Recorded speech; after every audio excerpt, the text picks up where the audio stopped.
Are we ready? Okay. Hartelijke goeiemorgen, good morning. My name is Maxine Davids and I'm going to interview Krishna du Plesses, and she is the CEO and founder of Siyabonga. So ons gaan nou sommer reg in die interview gaan because ek is so excited om my te hê. Goeiemôre Krishna, gaan dit goed? Goed, baie dankie. Baie dankie. Ek is bly dit gaan goed. So ek gaan sommer nou Afrikaans en Engels gaan. Ons gaan hom sommer so meng. So the first question that I have for you is, can you tell us more about yourself as an individual? Okay. I'm Krishna. I was born on a farm near Darling. We are 5 children, and most of the time we did stay on a farm outside Vrienenberg. So I'm a farm girlie. Okay. Yeah. So I had wonderful child years, but I did grow up in a very abusive home. Because you are like a child, you don't ask questions, and you thought it was normal.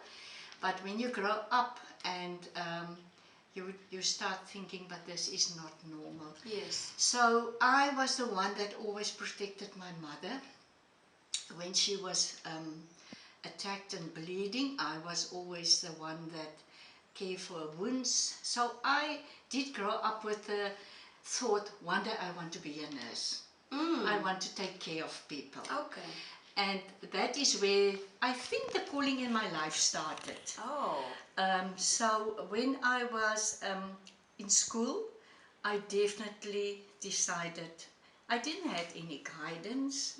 I didn't have parents who take me to church, but I always had a relationship with God. Ooh. I always knew from a small daughterkie, I always know I'm going to work for God one day. So out of school, I did apply for nursing college, and then I was accepted. Oh. And I did my nursing, and it's so wonderful how God did walk with me, because He knew one day I must open Siyabonga. Yes. So my first job was in an old age home. Oh. For a very young girlie to be in an old age home, I was thinking, why here? And then I went to a fish company, and I learned diseases and treatments. I do primary health, and I do audiometry testing ears. And then, okay. Ons gaan by die volgende. Yeah. Okay, so I was married. I had 2 children, and always, I don't know why, I had children in my home. I was a foster mom, even when my children was babies. And in the community, when there's gender-based violence, abuse, I take in that person into my home and give a safe space. And then one day I decided to leave my work. I did work a little bit at a big company in Vrienenberg, occupational health. And 1 year I did take off. It was difficult. We didn't really have income. I was staying on a farm. But I decided to learn my first love, to learn Him more, to investigate our relationship and His calling on my life. And one day, 1991, I was standing with a house pipe in the garden, and God spoke to me and said, pray for a team. 1991. I wasn't even born then. Yeah, I didn't know for what. And I just said, God, please start preparing my team.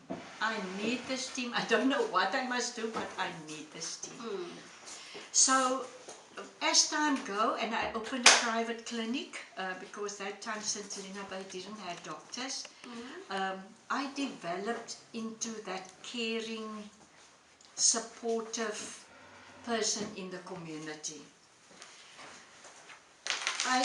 It was a December morning, 2002, a Saturday, when I stopped in front of my clinic. A guy was laying on the pavement. It was a Rasta guy. I knew him very well. And he was so sick, he couldn't sit. he laid on the ground and his hair was in the sand. And I was just, it was just quiet. And I look at this picture in front of me and the voice of God came through me. Oh. Go, find a place for them, care for them, lifetime commitment. That was in 2002. That was when the AIDS epidemic hit us. I did take him home. He had no care at home. He was so sick, and I knew this is what I must do. I must open a safe space for these people. 2005, the 1st August, I opened Siyabonga on a farm. Sure. It was so beautiful how Siyabonga started. One day I dropped my stuff of the clinic off in Langville, and when I turn around my car, I see this farmhouse with the sun at the back. And I just drive over the road and knock on the door. And the lady said, "Yo, Krishna, I just sold this farm to this guy." I said, "I know that guy." And I contacted him and I said, "I want to open a facility for the sick. Can I rent your farm?" And he said, "You can use the place for what you want to." I did buy the farm for the ground, not for the house. So I knew I had my facility. Yes, Lord. And when I told my staff I'm going to open a place like that, they said, "They're going with me. They're going to volunteer." I don't have money. I was going through a terrible divorce, and I have foster children, and Sure. I must keep everything afloat. Yes. And then I go and sit down and I said, "What do I need? What do I have in my house? A washing machine, a tumble dryer, a stove, a this, a this." And I start to phone the companies. And the one fishing company I phoned first, I said, "I need a washing machine and a tumble dryer." And the guy on the phone said, "Sister, where must we drop it off? Not for what, why, when, where must we drop it?" I found the private hospital and I said, "I'm looking for hospital beds. Perhaps 12, I don't know how much." They say, "We've got beds for you. We just replace all our beds. You can get all our old beds." And that is how Siyabonga was started. Wow. I knew I was busy with the right thing. And the 1st August 2005, I opened Siyabonga with 3 volunteers helping me. I could give them food. I couldn't give anything else for them.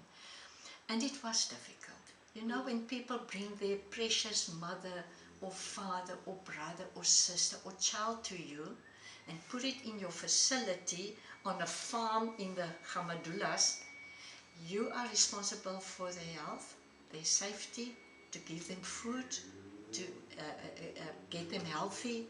It was really a big responsibility. And it was then that my responsibility slapped me in the face. "What did you do?" Oh, goodness, the reality kick.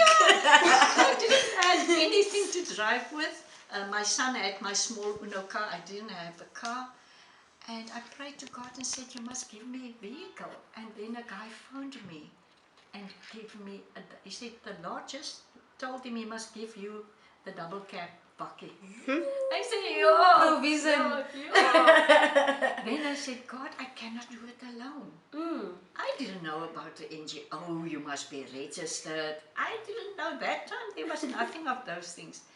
And I prayed to God, and he told me in Exodus, "Go find a place, invite all the elders, and the same vision you've got," the Bible said the same faith, "the same vision you've got, I will give to them."